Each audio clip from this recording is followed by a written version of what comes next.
And okay, so it's basically just on leadership and a personal lesson for myself and how I can improve leadership.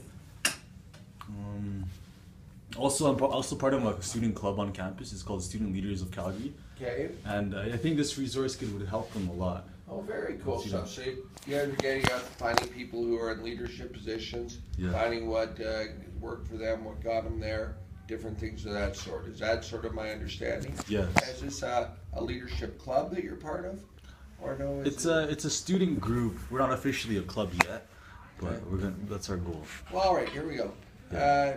My name's Hehr. I'm the Member of Parliament for Calgary Centre, Minister of Veterans Affairs in the Government of Canada.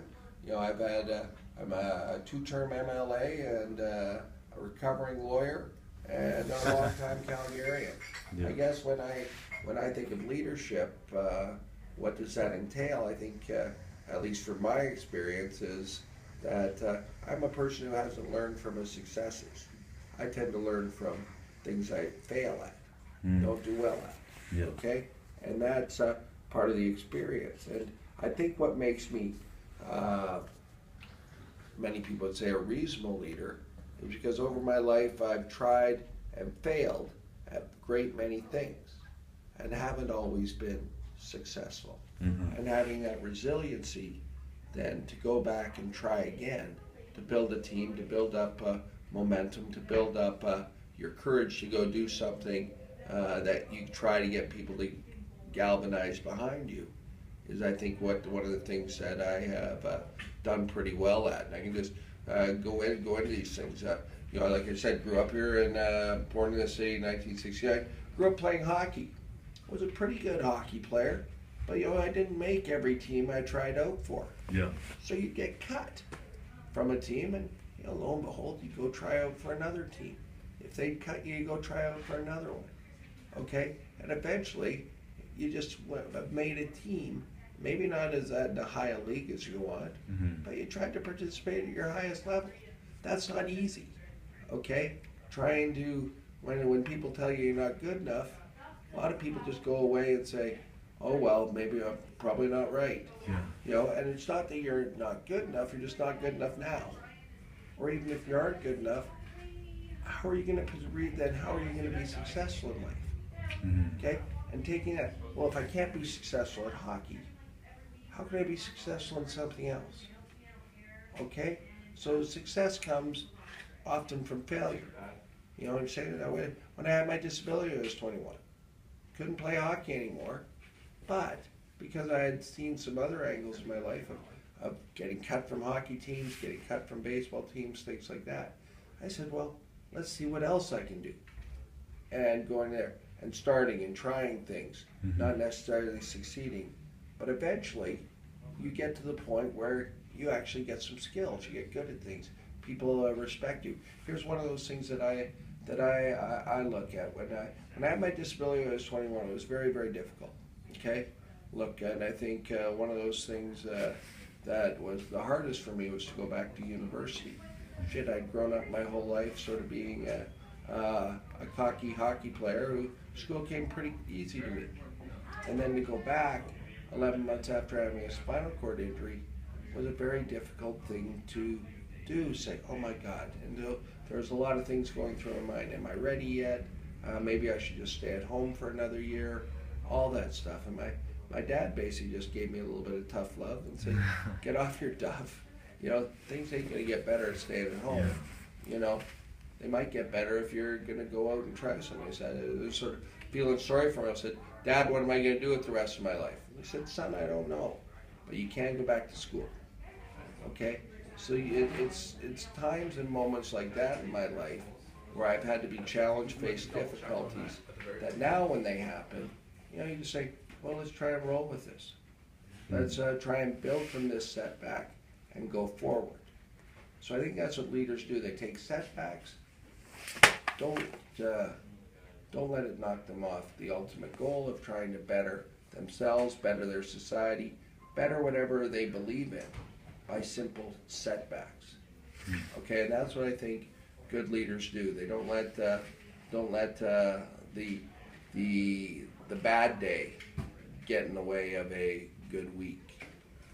Do you know what I'm saying? You take that bad day and try and build from it. Keep your team together and say, guys, that's grist for the mill. We're going to keep going and try and get better at this. And some of this was our fault, some of it wasn't our fault. But at the end of the day, we looked like collective fools. Let's make sure we're looking better on the next day and how we keep building capacity to do things better at our jobs and do things better for the people we represent. So that's a lot of the things I've sort of learned. But that's the one thing from leadership. That'd be the thing. Keep trying.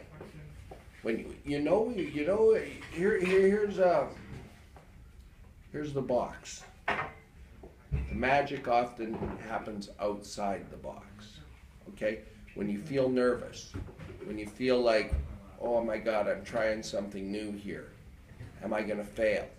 Okay? It's like going to your first meeting. Say if you're thinking about joining a club or a group. Everyone feels this. Am I going to go there and be geek of the week, or nobody's going to like me, everybody's going to hate me, I'm going to eat some worms? But no, it's just as easy to sit on the goddamn couch. You know what I'm saying? Ah, shit, it's warm inside. You know, I'll watch TV, maybe have a couple of beers, invite a friend over. This will be easy. I don't have to face these new people or these new situations. Okay? I think a lot of people have to force themselves to go try to those new situations. Those things that make you fearful are going to make you better. Okay?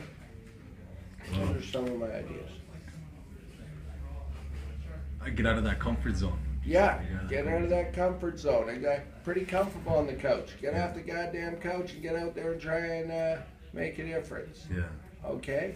And people see that. People say, holy shit, he showed up. And he did that. And they'll get behind you. For such, you can't just give up. Or, leaders oftentimes are joiners of groups. Because they join groups, they find different people aligned with them. Okay?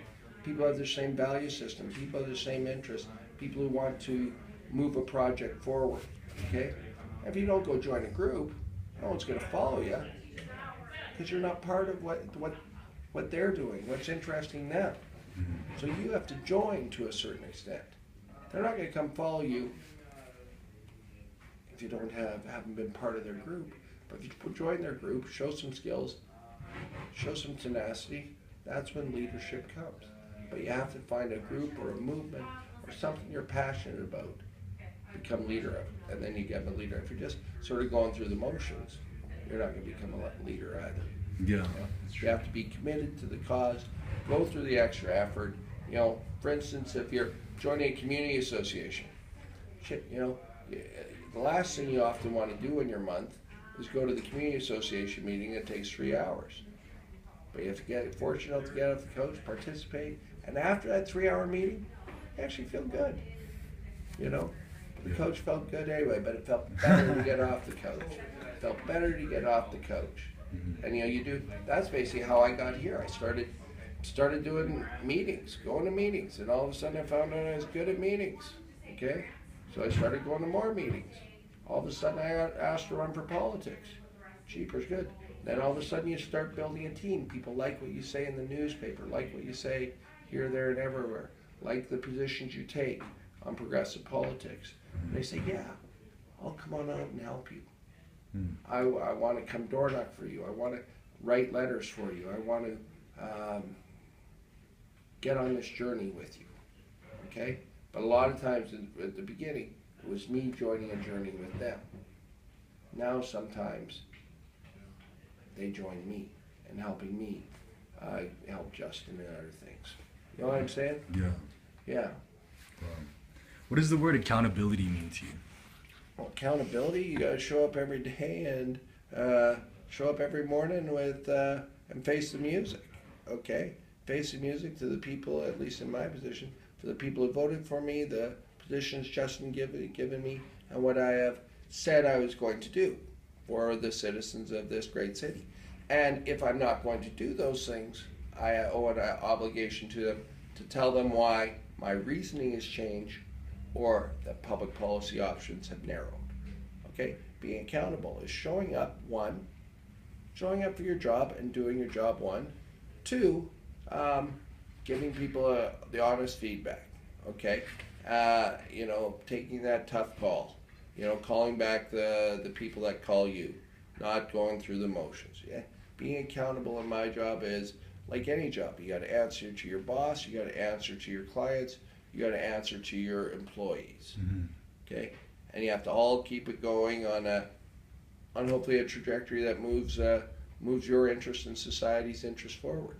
Accountable is showing up on time, being there to the end until the job is done, and if things change, you have to be able to, when situations change, leaders then find another way forward. Okay, this was the plan. Things get muddled up. Leaders find another way forward, and they have to lead people in that direction you should go.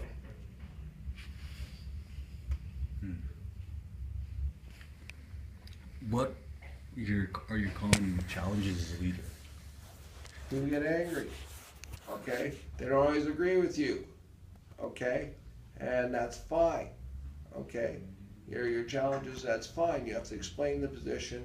You have to say why you believe it's in the best interest of whatever it is the group is doing. But some people won't follow. But there's a simple saying that, some will, some won't, so what next? We can't worry about the people who won't follow or won't be part of it. We have to keep looking and keep building. And that doesn't mean that although they disagree with you this time or maybe not supported you this time, doesn't mean you don't keep trying to get them back. Okay? So that's a little bit of that too. I could tell that you're already doing a good job, man. As a leader. I hear that I've done this now for 12 years and played hockey and baseball enough to be on sports to recognize people who contribute. The difficult thing is that many people, and I have at times haven't always been a great leader, and it still needs some work at it. I can be prone to be a little bit malcontent. Do you know what malcontent is? And I'd advise everyone, don't be the guy that always bitches. Always the guy second guessing. Always the guy second guessing. Always saying, that guy's an idiot. Look at him doing this. Nah, sometimes he's the guy doing it. And sometimes just constantly moaning and complaining about those who are leading, or if your organization is doing something different, isn't part of the solution. Look, there's a point where you have to stand up and say, hey, look, here's what I think would be better. And yet if once you've done that, either get on board with the team or find a new team. But don't just sit there and complain all the time. Yeah. Do you know what I'm saying? It doesn't help you and it doesn't help the group. Yeah. Trying to be the one dragging everyone down, yeah? Yeah. It's not dragging you. It's also human nature, And so you kind of we like saying, gee, that stupid guy or that stupid girl. It's how it is. But, it's endemic. But leadership is about finding opportunities to take your vision and other people's visions to the next level. How do we succeed at accomplishing our goal? And that's hard work, it's commitment, it's helping people out, or else they won't help you, and finding a way forward even when adversity strikes. And that's showing up every day, answering hard phone calls, making tough decisions that won't make everyone happy. Yeah. Okay? But people who often try to make everyone happy, make no one happy, and more importantly, their project doesn't go anywhere. Yeah. Sometimes you got to make some people unhappy to achieve a better society or better things. Sound cool? Yeah. I think you can make a good interview out of this, don't you? Yeah, this is a good interview. Attaboy. Now what are you going to do with this?